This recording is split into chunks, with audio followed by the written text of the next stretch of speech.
Jeb Bush went on Michael Medved's radio show, and he was asked what his favorite policy of Obama is, which is an interesting question. And he said the following, quote, "I would say the best part of the Obama administration has been his continuance of the protections of the homeland using the big metadata programs, the NSA being enhanced. Even though he never defends it, even though he never admits it, there has been a continuation of a very important service, which is the first obligation of our national government, to keep us safe."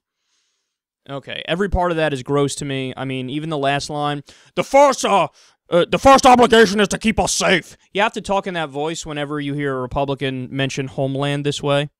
Protections of the homeland using metadata programs. First obligation of the government is to keep us safe. No, it's not. The first obligation of the government is to uphold the Constitution. Thank you very much. But, this is one of those things that they can use to justify almost anything, right? If you say, I'm just doing it to keep you safe, what can't you argue for?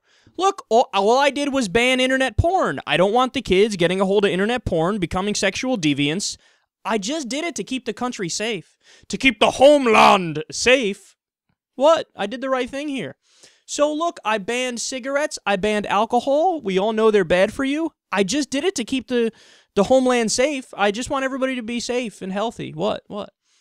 No, is this the kind of, especially to Republicans, I'm addressing this, is this the kind of small government that you believe in? Here's a guy saying, I don't care how big government is if it's to, quote, keep you safe or, to spy on you.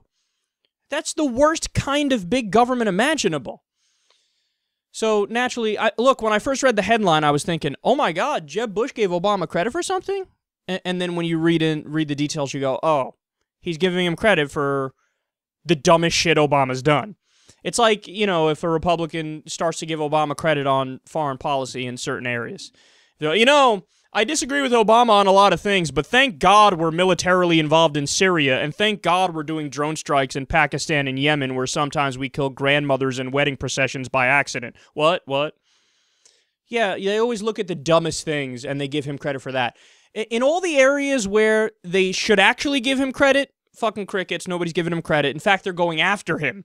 In all the areas where they should go after him, they're like, oh, you keep going there, buddy. Spy on those grandmas in Cleveland. Well done. Now, as usual, when we talk about an issue like NSA spying, you get some people who will accuse me of doing hyperbole.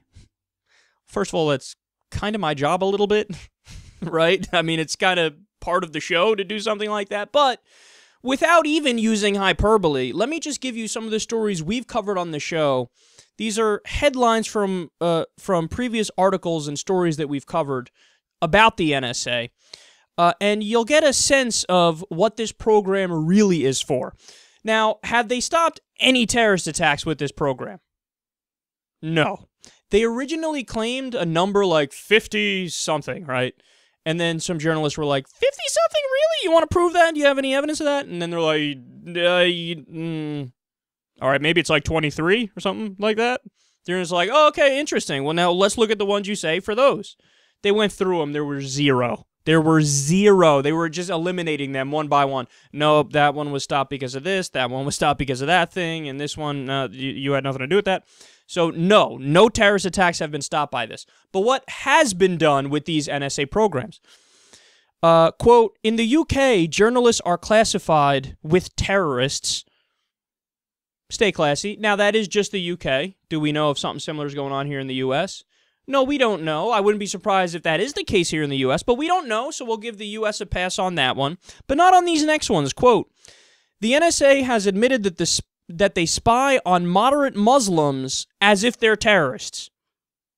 This was the great story from The Intercept recently, where they documented and detailed proven moderate Muslims, and they said, the NSA just spies on them because they're Muslim. One of them is the head director for CARE. This is a guy who's worked with the Bush administration in the wake of 9/11 to try to help Bush get the message out that we're not blaming Islam, we're blaming specifically radical Islam, it's not everybody in the religion. This is a guy who's got a track record of being a human rights advocate, and they're like, no, he's Muslim. They went after Muslim lawyers. Anybody who is Muslim in America, we're spying on that person because they're Muslim. Okay, well, that would be a problem. The NSA spied on the game Angry Birds because terrorism. They thought there was some sort of messaging going back in that game, back and forth in that game. I don't know how that's even possible. They didn't find anything. They spied on Congress. Stay classy. They spied on candidate Obama when he ran for president. Again, stay classy. They spied on the Vatican. And knowing them, it probably wasn't even looking for the right thing, which would be child fucking. They spied on Xbox Live because, again, they thought that terrorists were giving messages back and forth in there because they thought the terrorists thought it was safe to talk in there. They spied on World of Warcraft. They spied on French citizens and the president of Brazil and the chancellor of Germany. They mimicked Google to check your searches. So they found a way to, when you type in google.com on certain computers, if you're a person of interest, when you go to Google, it's actually not Google, it's the NSA, but they set up a page that looks exactly like Google. You can't tell the difference. You type in whatever you want to type in, and they have a record of what you were looking at. They spied on porn habits to, quote, discredit radicalizers. So don't threaten the establishment too much, or they're gonna look at your porn searches, and they know what your porn searches are, and they could just leak an embarrassing story to try to discredit you. They spied on their exes. They did it so much they had a name for when they did it. They called it Love Int. That was the code name for, I'm doing some Love Int, man. I'm spying on my ex-girlfriend and beating off to her. Is that weird? Is that illegal? I don't care. I'm in the NSA. I do what I want. The NSA leaked data to the DEA so that they can arrest drug users. Well, that's the nail in the coffin right there. Because the argument all along from civil libertarians and intelligent people has been, if you give any group of people the authority to just spy on everybody without needing a warrant, they just have bulk collection of all the data, what happens? Absolute power corrupts absolutely. They have the ability to do whatever they want, so they spy on their loved ones, and they send all the data to the DEA so the DEA can arrest drug users. But you guys said this was only about terrorism. That's what you told us. You said, look, I can understand you being upset if it was for other things. It's not for other things. It's just for terrorism. It's just to keep you safe. Well, that's not true. We know that's not true. There are endless articles written about how that's not true. This is a proven scenario that happened in the United States of America. The DEA was getting information from the NSA. Unacceptable. And then, of course, for people who say, well, look, man, they're the government. They never get it wrong when it comes to terrorism. Please. An audit of the NSA found, quote, 2,776 violations in 1 year alone. Tell me again how they never get it wrong. Tell me again how we need this program to protect us, even though we don't need this program to protect us. Tell me again why another fucking Bush should be president, especially a Bush that's seemingly about equal in intelligence to the old Bush now.